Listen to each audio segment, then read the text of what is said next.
Never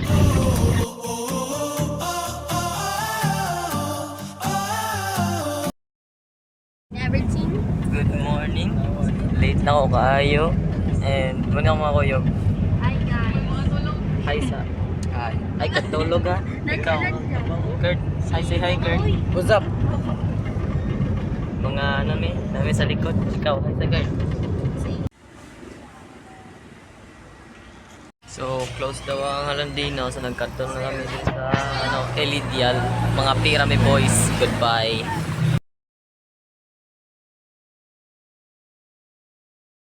Ang rating sila, ang kape is 10 out of 10 nami kayo. This is the interior of Elidial, bali ancestral house ni siya dire sa una. Kag karon yuban siya og pangapihan og mga baligyan sa tinapay like this. Hi Elidial. We're stepping out. We're heading back to the van. Ganun mga talan-talan mo ko sa tourism and we are gonna be proceeding to Bernardino, Halandoni. So, we're back. So, pinakaganahan ako about sa Silay is that bisan isang restaurant pa na nami king architecture pang 1800s Japan. Like, look at this. Oh, we've arrived at Bernardino, Halandoni. We're gonna step out of the van. Yes, Diri sa Bernardino, Halandoni, Ancestral House. Bernardoni, Halandoni Museum. So, apparently, muna siyang naong sulod. Damn. So, ang area diri sa Dalong, grabe lang dito sa Calesa. Para sa typical nga Dalong nga balay, kay ang purpose ang high ceiling sa kuna, ventilation. So, ano siya nga, amo daw ni diri ang main door and ang katanggang lagyan sa ganina is just kanan lang sa Calesa. So this ancestral house became a pursuant to Board Resolution Number 3 dated April 6 in 1993 in the National Historical Institute of the Republic of the Philippines. Diri, amo na sila ang tagiya sang balay. Anakan para amo ng owner, amo na si Don Bernardino Halandoni. So si Don Bernardino Halandoni isa man siya sa mga amo na asyendero siya sa Kalamay. Ang sa tunga nga babae si Don Isabel wife niya.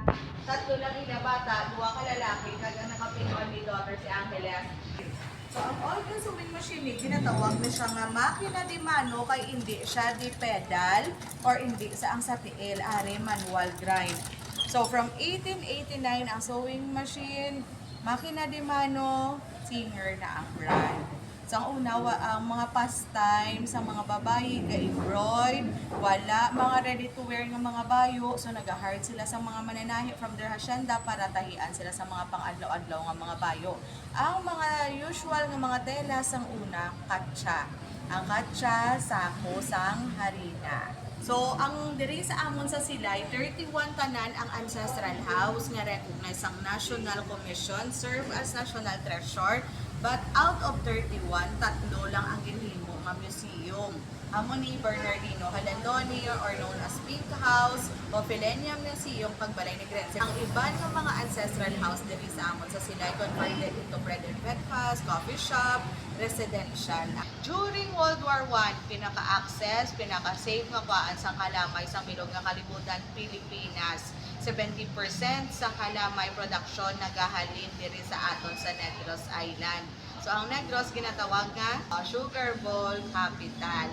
So Bacolod City is the capital of Negros Occidental. Pero sa Bacolod wala kamo may makita nga mga amo ni old houses, halos tanan ari diri sa Silay or ang damo ari diri sa Silay. Kay did you know that the Silay have longest seaport in Asia? Sang una. Oo. So, amo ni ang naging sentro sang trade. So, access bala kun diri ka sang una mag-start sa Silay kay lapit sa pier. Most of the time ang may mga kwarta naga-travel abroad, may mga gina-import ng mga gamit halin sa abroad, so mas lapit sa pier kumpara sa una magpatindog ka balay Bacolod or another city. Medyo layo kaya ang mode of transportation Calesa. So, dugay ang biyahe. Kay ang talay, pinipimo angkop sa climate nila nga wala pollution. So, hindi amo ni kagahod, wala mga yabok, wala global warming sa una, ay di wala yung mga machine. Even though ang paghimo sa kalamay sa una, ang kalamay mas bugado. kay wala pa yung pang-process ang refined sugar, wala machine. So pag squeeze and juice ang tubo, diretso sa mga kawa, ang mga dagko nga kawa, dira sa dalon, kita nyo, dira na da ginaluto mano-mano. So healthy ang kalamay, kay wala chemicals, kay mas tubado pa lang. So guys, kung manotice mo pala, sa una, wala mga cortina, no? So, ang mga daan, yung mga balay, di ba, manotice nyo, may mga coffee shell na bintana.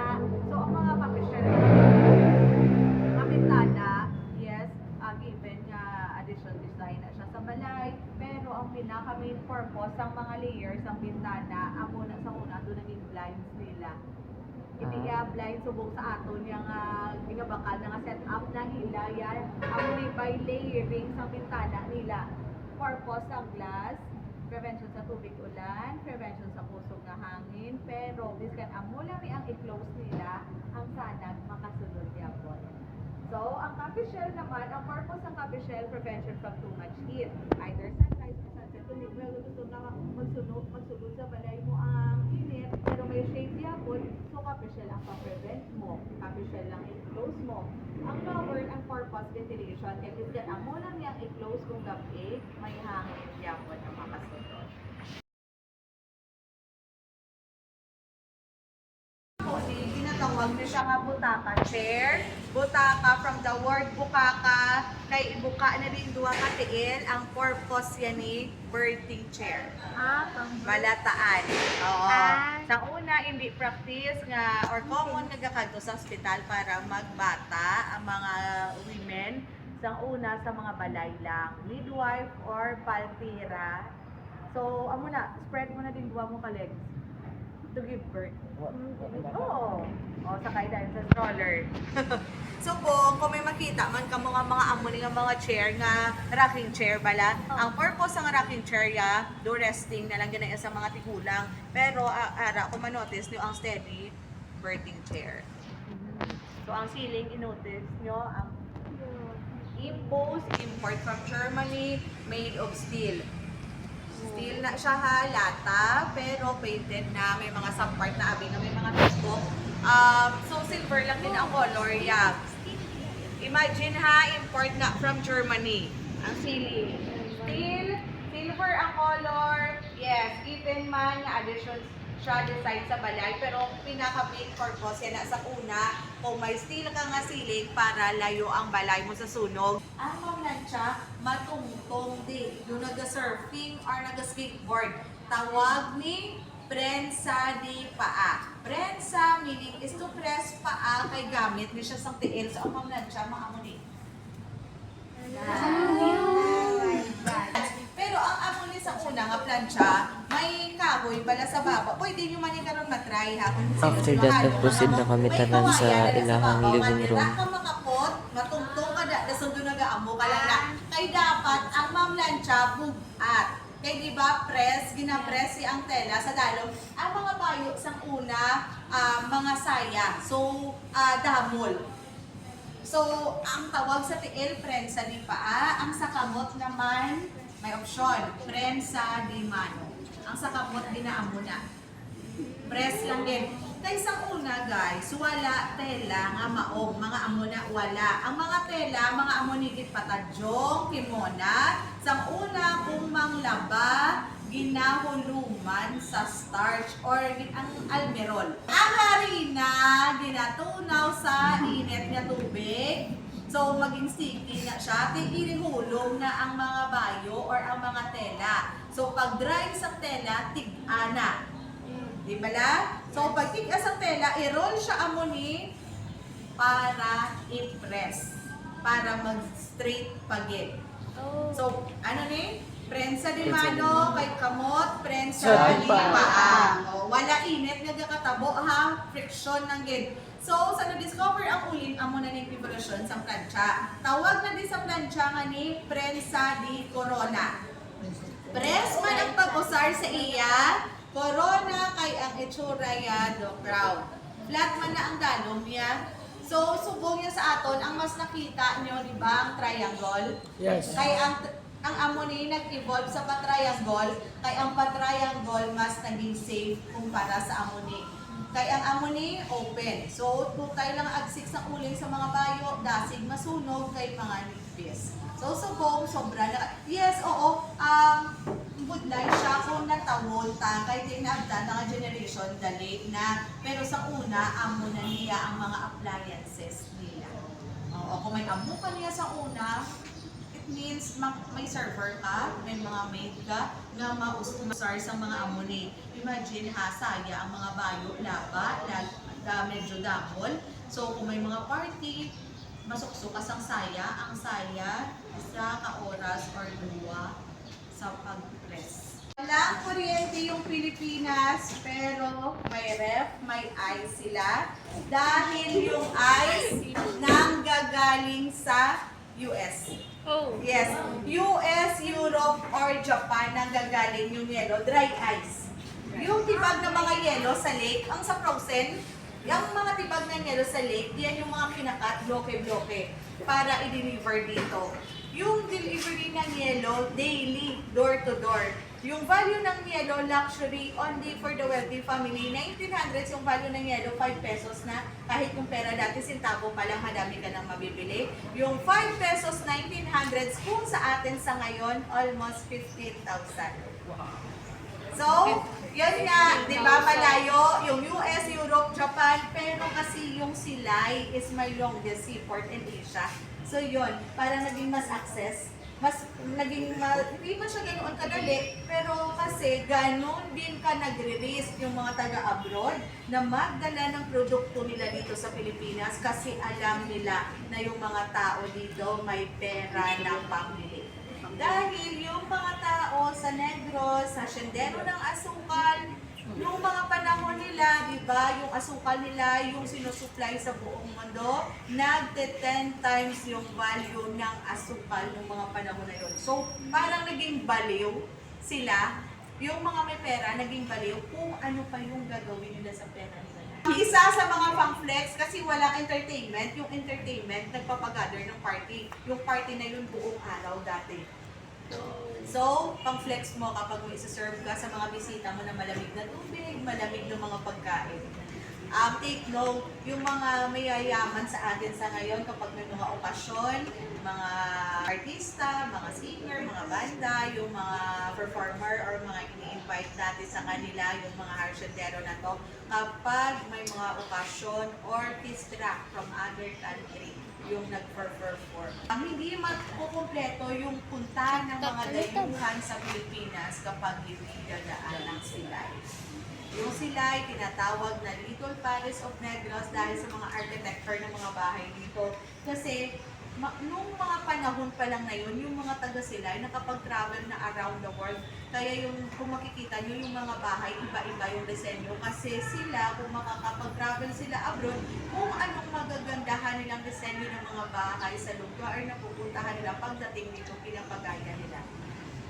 Luxury nila kung sa atin sa ngayon, yung luxury sa atin, mga sapatos, damit, gadget, sa kanila dati yung mga gamit sa bahay. Kaya yan, ay yung mga salamin na yan, patuna yung mga salamin, mga siling na galing Europe.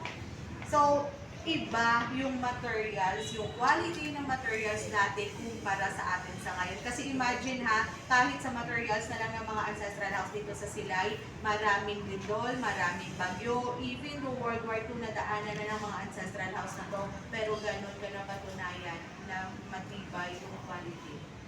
Walang pest control na nagaganap sa kahoy na yan.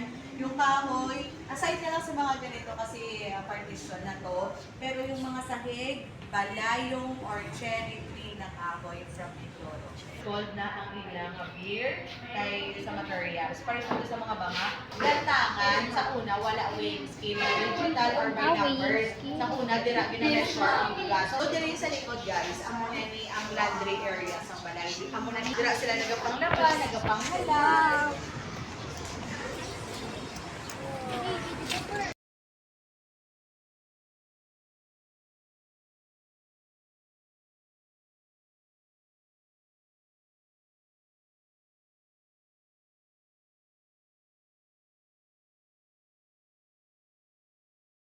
To summarize everything, bale, ang ground floor nila is garage para silang kalesa, Tas sa second floor nila na dito lang main house. Kaya Ang tayo ang ng mga sa ano balay, lang, di mga ba, furniture dalo nila. lang Dito sa balcony, Ang dito na sila sa gapanghalay balay, daw sila ang mga uling sanay. bahay Yung ko, ground floor today serves as version. an art Kaso museum. na ang Kaya dagan daw bahay ko kayog diri napalit sa sa Pilipinas, Londoni di pa nga ang mga bago. painting. Amo niya ang bahay ko kung version sa may kwarta, hardwood and concrete. So ang dalom, wala dito ya hindi sila pwede magtambay sa dalom kay dalom balay. Ara dito ang kabayo, ang mga higos ang kabayo ara so bako dito. So ang tanan nila nga ginahimo ari diri sa babaw ang CR, ang kusina, ang dining, kag ang laundry area ari diri sa babaw. So, kapit lagi may mabilin ganina. Kaya nalingaw mi si tanaw sa mga figurines. Like, nami kila mga figurines ito. They have like every president and their first ladies na dito tanan-tanan. Ay, nabot ta. Nabot ta sa Olifenia Heritage Museum. Agay namin sa Guwas ron ka dugay-dugay masulod na kami. So this is Olifenia Heritage House, mga interior, and this is the backyard sa mga Olifenia. Ma'am Hilda. So, our former Miss Life, 1928. Yung bahay na built 1934, pero yung staircase, 1900s. So, galing siya sa mother house, pero nasira yung mother house, nilipat lang po dito yung staircase. Yung kahoy niya is balayong, or cherry woods from cherry blossom from Palawan. So, mas harder compared sa mga. Then, yung gamit nilang kapo is wooden nails or wooden pegs. Then, eto naman, parents ng mag-asawa. So, ito yung parents ni Ma'am Hilda. Silvestre Uhilia Bonifacia Ledesma. Parents ni Sir Manuel, Honorato Fidelia, and Margarita Severino. So, si Sir Manuel and Ma'am Hilda, nagkaroon po ng 9 na anak, 6 na babae, 3 lalaki. So, yan yung family picture. Then, eto, individual pictures ng 9 na magkakapatid. So, lahat po sila is into arts. So, yung dalawang babae po dyan, pianist. Si Sir Ramon is into theater. Yung isang babae, ballet dancer. Yung panglima, operatic singer. So, yung operatic singer, siya yung mother ni PJ Dino and Jojo Abellana. So, apo nila, si Carla Abellana. Then sa siyang, dalawa na lang po yung buhay. Si Ma'am Cecil, na nasa Chicago ngayon. Then si Rene, yung nagtutur sa kanila, yung youngest. So, naging member po siya ng MET or Metropolitan Theater sa Manila. Then, nag-master choreographer din po siya. Yung piano, more than 100 years. From Europe, German Stanley yung brand made of ivory. So, gumagana pa po siya. Kaso out of tune. Receiving area. So, si Sir Manuel, isang sugar baron, brashindero. Dito po niya narinig yung mga bisita. So, pag papasok ka sa bahay nila, hindi ka makakadirect sa sala. Dito ka muna sa receiving area. Then, depende na kay sir kung papapasukin ka na sa sala. So, diri sa Olifenia, first floor, okay lang mag-picture ng video. Pero sa second floor, dili kay art museum to na to. Plus na dito yung mamamahalin nga mga painting. As in, daghan kaayo dito.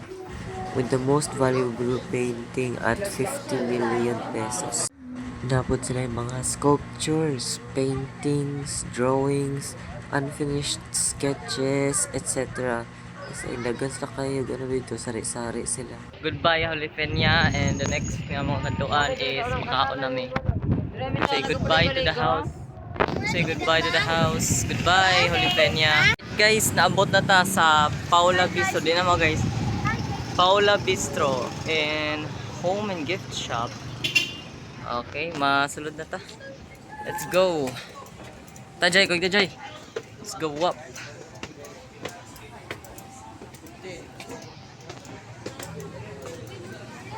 Where are they? This was our appetizer, which is a salad with cucumbers, carrots, crab meat, sushi, and lettuces and mayonnaise. This our main dish, fried rice with barbecue. I don't know what that gorgeous. We're already halfway the tour and enjoy na gig ko kay dagan ko kay na learn in just 6 hours. Tas pagkaman ani, maadto daw mi sa sa Negros Museum sa Bacolod.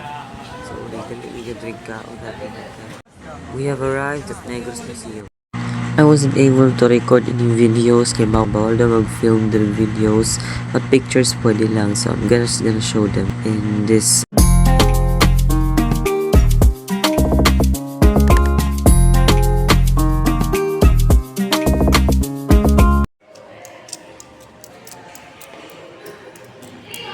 So, ang tour guide niya, daw ni, kay Charlie ko.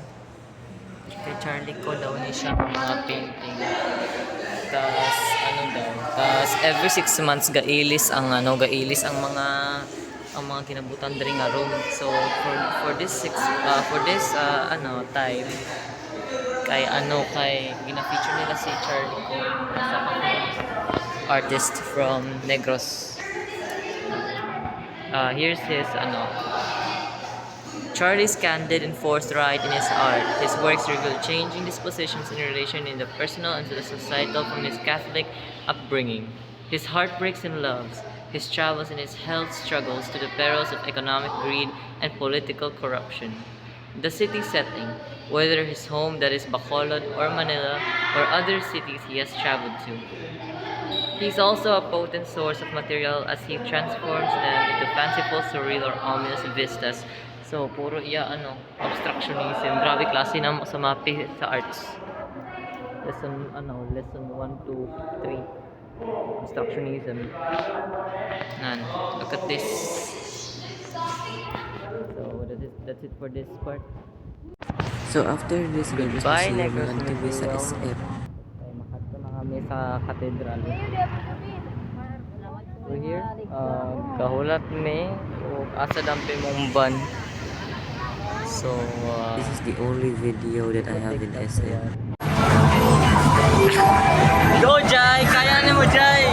Kaya na ni mo! Nak! Happy ka, Nak? I got picture with my favorite character in Genshin. 4:45 na. And we're heading to the ruins of Talisay City. And as a substitution sa walk sa church, we went to SM. We played arcade and a lot of other stuff. Right now, we are heading to the ruins of Talisay City. I'm currently at 5% o kabaloy. Makasurvive akong phone or dili. So, see you guys there. Fascinating fact about the ruins, kung wagi ka sa front door, meaning na bisita ka. Kung wagi ka sa side door, that means you're the children of the owner of the house. And if sa likod ka wagi, that means you're the servant. This house has been owned by the Lacson. In World War II, gisunog ni siya kay gitry ko na himo og kanang base sa mga Japanese. So ila was like choice lang yung gisunog. Pero grabe man yung architecture good yun. Ang nabilin ang mga sunog ra kay mga wood, pero ang bato, ang foundation wala jud, and pwede pa naman matapakan. To summarize everything, we went to Elidial, Bernardino Calandoni Ancestral House, Olifenia Heritage House, Paula's Bistro, the Negros Museum, SM, and finally the ruins. See you in the next one.